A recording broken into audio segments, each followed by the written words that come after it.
दुर्गा नदी के किनारे बसा एक गांव फूलपुर। गांव में कुछ 100-150 लोग रहते थे।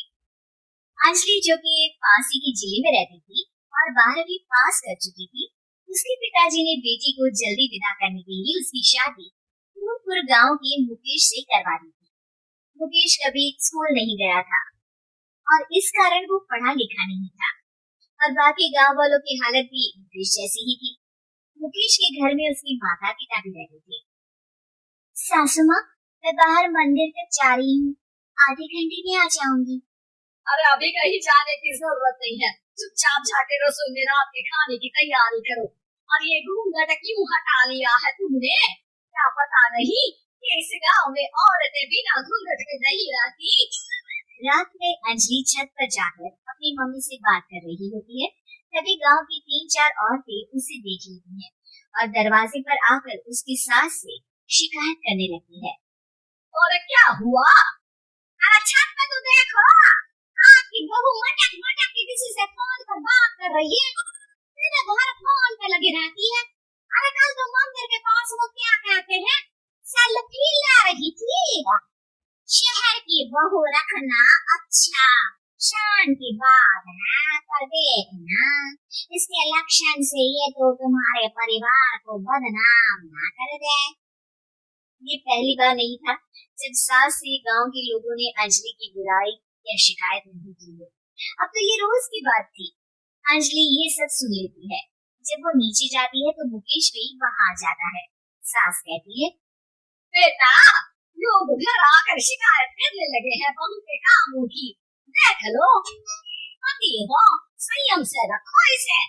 माँ जी, मैं तो अपनी माँ से बात कर रही थी, क्योंकि यहाँ कोई बात करने लायक ही नहीं है और अब मैं माँ के पास ही रहूंगी। वहाँ क्या रहना, वहाँ बाहर के लोग तो ठीक है, पर घर के लोग भी इज्जत ना दे सके। अरे नहीं नहीं अंजलि, ऐसा नहीं है, धीरे धीरे सब ठीक हो जाएगा, तुम फिक्र ना करो। अरे बस कुछ बोलना ही नहीं है, सर पे चढ़ा रखा है बहू को।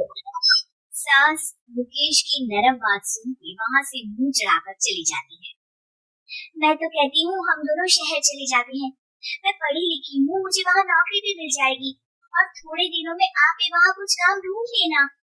अरे नहीं नहीं अंजलि, हम यहाँ ना गाँव का खेत, माँ पिताजी को छोड़कर शहर नहीं जा सकते।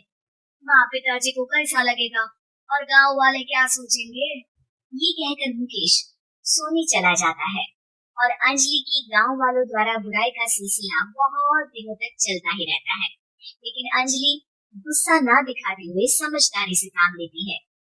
बारिश का मौसम चालू हो जाता है। जोरदार बारिश से पूरे गांव में हाहाकार मच जाता है। दुर्गा नदी में बाढ़ आ जाती है और बाढ़ का पानी पूरे गांव की फसल तबाह कर देता है। फसल की ये हालत देखकर गांव वाले निराश हो जाते हैं और बात तो यहाँ तक पहुँच जाती है कि कुछ लोग तो अंजलि को इस सब का दोषी ठहरा देते हैं। अरे पूरी फसल तबाह हो गई, पता नहीं किसकी नजर लग गई है।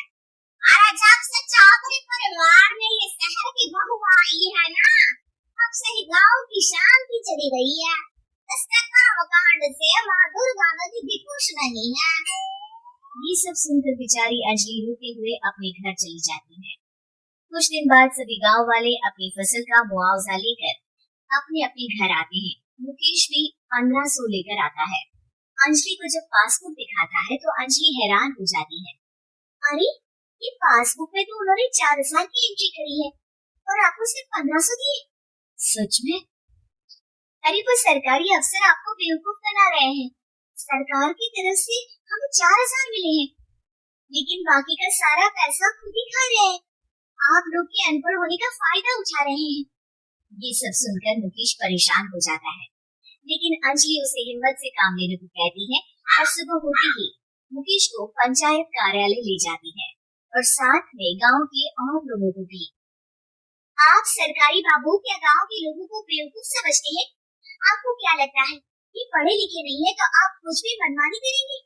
ये बेचारे दिन रात इतनी मेहनत करते हैं, ये हमारे अन्नदाता है, पर आप इनके साथ ऐसा धोखा करते हैं। अरे क्या बके जा रही है ये लड़की, किस धोखे की बात कर रही है? अपने कांड करके नदी माँ को नाराज करके हमारा नुकसान करके इसे चैन नहीं मिला क्या? सरपंच जी, इन सरकारी बाबू ने मुझे बेवकूफ बनाया है और मेरे हिस्से के पैसे खुद चट कर गए। बस ये सुनते ही सरपंच वहाँ से दुम दबाकर भाग जाता है। पता चलता है कि जनपद अधिकारियों ने गांव के सरपंच के साथ मिलकर सबके साथ धोखा किया है।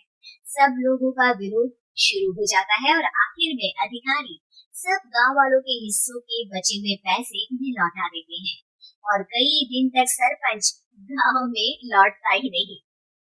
अंजलि, तुम नहीं होती तो हम गांव वालों को तो पता ही नहीं चलता कि ये हमें हर बार बेवकूफ बनाते हैं। हाँ अंजलि बेटी, हमें माफ कर दो। हम सब तुम्हें बुरा भला कहते रहे, लेकिन तुमने ही आज हमें बेवकूफ बनाने से बचाया है। हमें तुम पर गर्व है बेटी। अब समझ आया कि सरपंच तुमसे नहीं, तुम्हारे पढ़े लिखे होने से नफरत करता था। क्यों ना इस बार हम अंजलि को ही सरपंच पद के लिए चुन ले? क्या गाँव वालों, पढ़ी लिखी सरपंच। बस पूरा गांव अंजलि के लिए ताली बजाता है और अंजलि की सास उसे खुशी से गले लगा लेती है।